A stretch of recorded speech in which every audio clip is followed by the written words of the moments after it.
చిన్న పురుగు ఇప్పుడు ఏపీని వణికిస్తోంది. కంటికి కనిపించకుండా చాప కింద నీరులా వ్యాపిస్తూ అమాయకుల ప్రాణాలు తీసేస్తోంది. అసలేం జరుగుతోందో తెలుసుకునే లోపే జ్వరం ముదిరిపోయి అవయవాలు దెబ్బతింటున్నాయి. జనవరి 1 నుంచి ఇప్పటి వరకు రాష్ట్రంలో స్క్రబ్ టైఫస్ కారణంగా 15 మంది ప్రాణాలు కోల్పోయారంటే పరిస్థితి తీవ్రత ఏంటో అర్థమవుతుంది. ఇప్పటి వరకు ఏకంగా 1806 కేసులు నమోదయ్యాయి. అసలేంటి స్క్రబ్ టైఫస్, ఎందుకు ఇలా భయపెడుతోంది? దీని గురించి తెలుసుకుందాం. వరియన్షియా సుత్సుగముషి అనే ఒక బ్యాక్టీరియా ద్వారా సోకే ఈ వ్యాధి ప్రపంచవ్యాప్తంగా కూడా చాలా ప్రదేశాల్లో చాలాసార్లు కూడా ఇది వ్యాప్తి చెంది ప్రజల ప్రాణాలు తీసిన పరిస్థితుంది. ఇప్పుడు ఆంధ్రప్రదేశ్ వ్యాప్తంగా వేగంగా విస్తరిస్తోంది. పొలాల్లో పొదల్లో ఉండే నల్లిజాతి కీటకం ఈ కుట్టడం వల్ల ఈ ముప్పు ముంచుకొస్తున్నట్టుగా తెలుస్తోంది.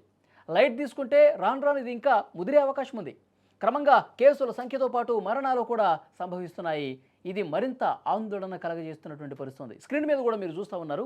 ఈ ఏడాది ఆరంభం నుంచి ఇప్పటి వరకు అంటే జనవరి 1 నుంచి నేటి వరకు రాష్ట్ర వ్యాప్తంగా 1806 కేసులు నమోదయ్యాయి. అన్ని పాజిటివ్ వచ్చాయి.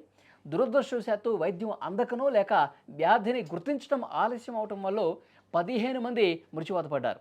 విశాఖపట్నం, కర్నూలు, గుంటూరు జిల్లాల్లో ఈ కేసులు ప్రభావం ఎక్కువగా ఉన్నట్టుగా సమాచారం వస్తోంది. వైద్య ఆరోగ్య శాఖ అప్రమత్తమైన అందుకు తగ్గ ఏర్పాట్లు కూడా చేస్తోంది. అయితే కీటకం కుట్టిన చోట సిగరెట్ కాలిన గాయంలాగా ఒక నల్లటి మచ్చ ఏర్పడుతుంది. స్క్రీన్ మీద కూడా ఆ మచ్చ ఏ విధంగా ఉంటుంది, తర్వాత ఆ కీటకం రూపం ఏ విధంగా ఉంటుందో కూడా మీరు చాలా స్పష్టంగా చూడొచ్చు. దీన్ని సకాలంలో గుర్తించకపోతే కిడ్నీలు, ఊపిరితిత్తులు, మెదడుపై ప్రభావం చూపి మల్టీ ఆర్గాన్ ఫెయిల్యూర్ అయ్యే అవకాశం కూడా ఉందని వైద్యులు చెప్తున్నారు.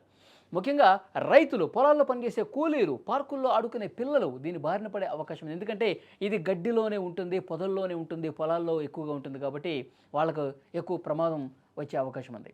జ్వరం వస్తే నిర్లక్ష్యం చేయకుండా వెంటనే రక్త పరీక్షలు చేయించుకోవాలని వైద్యులు సూచిస్తున్నారు. అటు ప్రభుత్వం కూడా అలర్ట్ అయింది. దీన్ని ప్రభుత్వ ఆసుపత్రుల్లో మందులు అందుబాటులో ఉంచామని చెప్తున్నారు.